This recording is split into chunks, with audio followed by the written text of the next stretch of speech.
Hey guys, welcome to another episode of The Order of Things. I'm Nasty. Brandon Christie. Santana.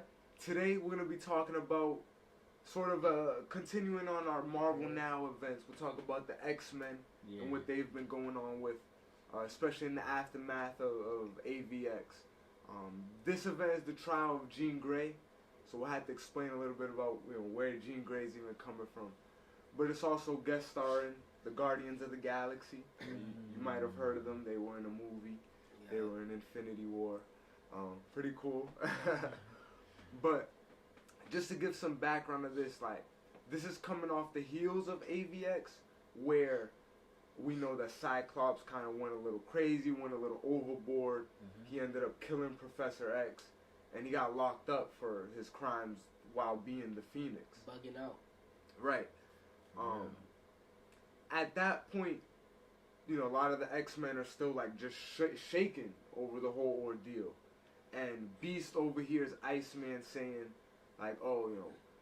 if the old Cyclops saw him now, I wonder what he'd say or what he'd think. So now that gave Beast an idea, I should show Cyclops, how far and how much he's changed since his original days joining the X-Men and going under Professor X's wing and shit like that, way back in the day. So he gets his time machine that he has, and he pulls the original X-Men from the past into the present. You know what I'm saying? So he literally goes and grabs Cyclops when he was a teenager, Jean Grey, Beast, his original younger self, Angel, and Iceman. Those are the original 5 X-Men. So now they're brought back here. Some of them still have counterparts, like Beast, and Iceman. But Jean, her counterpart, the original Jean Grey, who was the Phoenix and all that, she's been dead for a little while. We know the Phoenix just came not too long ago, and it was gonna, for Hope. So they're referred to as the all new X-Men by title, even though they're the old X-Men. But for the story purposes, we'll just kind of call them the time displaced X-Men. You feel me? The ones that are taken out of time. When the young Cyclops sees his older self, he's like, oh shit, this thing's kind of crazy. I'm gonna turn like that, and they learn about Cyclops and Jean getting married and having kids. You know what I'm saying? They learn about all that stuff that's gonna happen to them that hasn't happened yet, and they, it changes them. Why are you fucking with time, bro? They end up, we know at the end of Schism, when Cyclops and Wolverine split, they had 2 different schools for the mutant students. They end up going to Wolverine's school at first, but eventually they do end up going to Cyclops' school. As the story progresses, they start to kind of agree with his mode of things, because Wolverine kind of became the pacifist, and Cyclops was the extremist. You feel me? It flipped a little bit at this point, so it was cool to see. But they're we want to stay here and try to help mutant kind in any way we can. Getting into this now, this is right off the heels of Infinity, what we talked about with the Avengers and Thanos coming, and we'll switch back and forth every week until we get to Secret Wars between an Avengers event and an X-Men event, because it's all just one big story going into Secret Wars as everything unravels. But going into this, so Infinity just happened. So Thanos got frozen, they had the whole war with the Avengers, and they joined every race, the Shiar, the Kree, the Skrulls, everybody banded together against the Builders. Being that, every other race was so in gratitude and so thankful for the Avengers having helped them, this guy named Jason, he's the leader of the Spartax race. He makes a rule, and he got clout, you feel me? He makes a rule that no alien can set foot on Earth. Earth is off limits for anyone, any alien, feel me? It's a no-fly zone. If you go there, you're going to get in trouble. And basically... What's his name? Who set the rule? Jason. He's the king of the Spartax Empire. It's just another race. It's sort of, but more along less of Kree. They're just humanoid looking, but more advanced in a way. He's Peter Quill's father. Peter Quill is Star-Lord. So unlike the movie where Ego the Living Planet was his father, this guy is actually his father in the comics. So, you know, at the same time while he's trying to protect the Earth, he put out a bounty for his son because he wants to like capture him in and like bring him under his wing and be like the next ruler of the Empire. You feel me? But Star-Lord's not trying to do none of that shit. He's trying to run around and be a space outlaw with the Guardians. You feel me? So he puts a little hit out for him, a little fake bounty, and this is when we pick up with Star-Lord. He's in a bar, and Gamora comes up to him, but in like her OG looking costume. So he peeps off rip. He's like, yo, you're a scroll, son. Like, my dad sent you after me, whatever. But his drink is drugs. So he starts getting woozy, falling out and shit. And the scroll, Gamora takes him out. It is a scroll.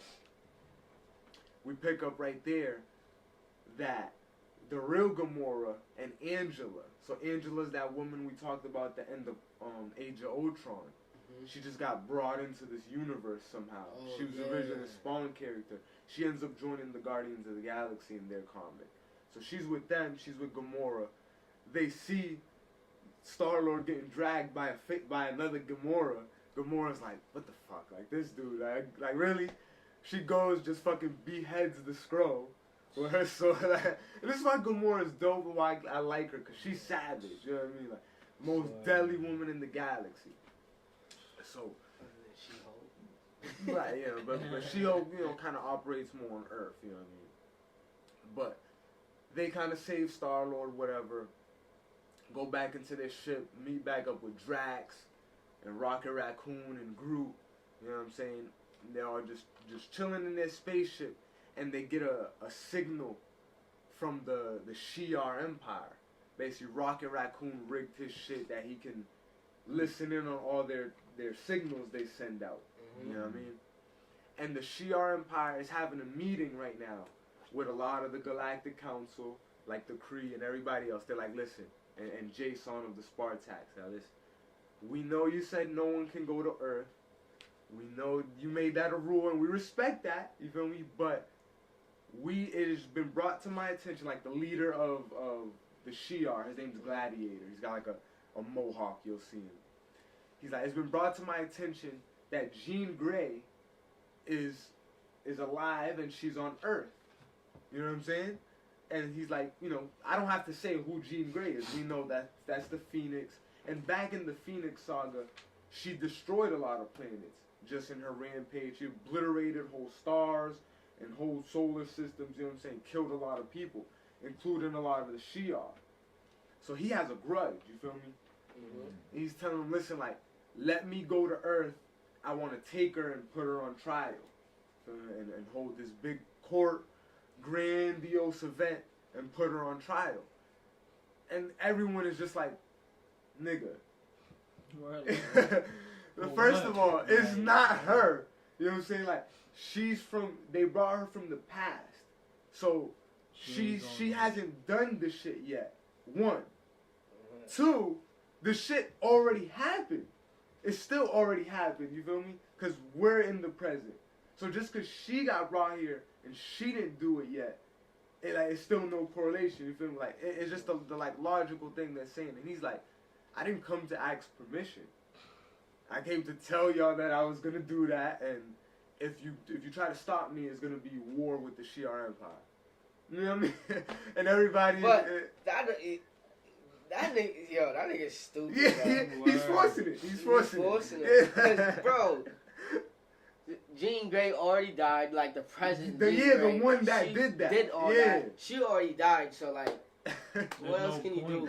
Right, but he's like, oh, she's gonna do it because she's from the past. So if he really held a grudge, he should have just went himself to the past, just bodied her real quick, and then came back. If it was really Gladiator, like, listen, dude, you know, the same shit from earlier. She didn't do none of these crimes. Like, you're being mad petty about it. She didn't do nothing yet.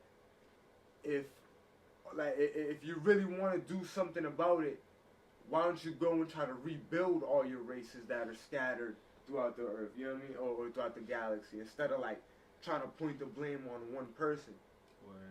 You know what I mean? And right at that moment, that's when the team arrives, the Guardians and all of them, and they like bust in, and then it's just like a big shootout between everybody, the Gladiators and his Shiar Guard, the Royal Guard. They're fighting. You know what I mean? All that is sort of like a distraction. Jean Grey, seeing all the stuff she's done, is like unlocking in her mind, like she knows that power she can have. Yeah. And she figures out a way to like phase through the bubble she's in that they got her trapped in. She escapes and like slips away while all that's going on. And then just stops the battle, just starts shooting everybody. She unleashes this like pink energy. And the Oracle that was talking to her earlier, that was telling her like, listen, control your powers, control it, and you might be able to get out of this. And she's like look, it's amazing. She's found a way to balance her telepathy and her telekinesis and channel it into like one power, I guess. So I mean, the Shiar Gladiators looking at her like, oh shit, she's the Phoenix, and Jean Grey's like, no, I'm not the Phoenix. I'm Jean Grey. You know what I'm saying? Like that's not me. Like that's the big overarching theme of all this. Like you saying you're painting me a certain way, but I'm not actually that way, or I'm trying to prove I'm not that way. But yeah, you know, the battle kind of ends, you know, because of that, because the Shi'ar getting overpowered by Jean doing that shit. You know, she's Uber right there. So that's when Cyclops goes to them and says, listen, like, if you come to Earth and you fuck with us, like, I'm gonna get the Fantastic Four on you. I'm gonna get the Avengers on you. I'm gonna get everybody on you. Just like a little ass kid that he is. You know what I mean? Like, just said some shit like, I'm gonna get my big bro to beat you up if you fuck with me again. And you know, Gladiator's just like, you know, whatever, like, fuck y'all. And they leave. And you know, Cyclops says like, you know, I want to go with my dad. I'm gonna go stay with him. So he leaves the X-Men for a little while and goes on space adventures with the Starjammers. And Kitty Pryde and Star-Lord, they start to develop a little romance. You know what I mean? Kitty Pryde gives him a kiss on the cheek. She gives him like a little device to call him. She's like, you know what I mean, you could call me whenever you want, even if you just want to complain about space. You know what I'm saying? Like, so it's like a nice little wrap up. Drax and X-23's talking. He's like, yo, I like those blades that come out your feet. Like, where can I purchase a weapon like that? You know what I mean? X-23's like, yo, it's built in, bro. You know what I mean? Like, you can't buy it. And Drax is just like, impressive. And it is just a nice little link up between everybody. That's dope. Jean Grey goes home with them, and she's like, you know, sets on this new path, like, I'm going to do better. And I'm going to try to correct the mistakes that maybe the me from the present time has supposedly done, or has done. Feel me? Because Jean Grey definitely did do some fucked up shit when she was the Phoenix. And soon enough, that Jean Grey will come back, while this Jean is still here. And we'll cover that. You know? We'll cover that when Dark Phoenix comes out on that same day. So it'll be interesting. You know what I mean? Oh, shit, big event to do. We'll see how they interact. Because the Phoenix always resurrects. You know, that's just something that's part of it. Jean Grey, even Jean Grey, since she died, since the original Dark Phoenix saga, she resurrected twice and just died. You know what I mean? In more ways after that. But every time she dies, and you know, we're kind of going on a little tangent, but it's alright. Every time she dies, she goes to what's called the White Room, or the White Hot Room. And it's sort of like limbo, in a way. You know what I mean? It's like a space between life and death. But it's just like, you know, it's so powerful that only she can exist there. You know what I mean? In the Phoenix embodiment. You know what I mean? Like, beings can't even go there. What's it called? The White Hot Room. You know what I mean? The White Hot Room? Yeah. Or just the White Room, but in whole, the White Hot Room. That's like where the Phoenix resides. So we'll see some interactions there. So she's just in there. Just living there, yeah. If she's not in this vessel. That's crazy. But yeah, definitely cool. Like, you guys got some final thoughts about this, you know, given that the Dark Phoenix movie is around the corner, sort of in tradition, to talk about Jean Grey, a cool character. Yeah, it's comic book interesting, no bullshit.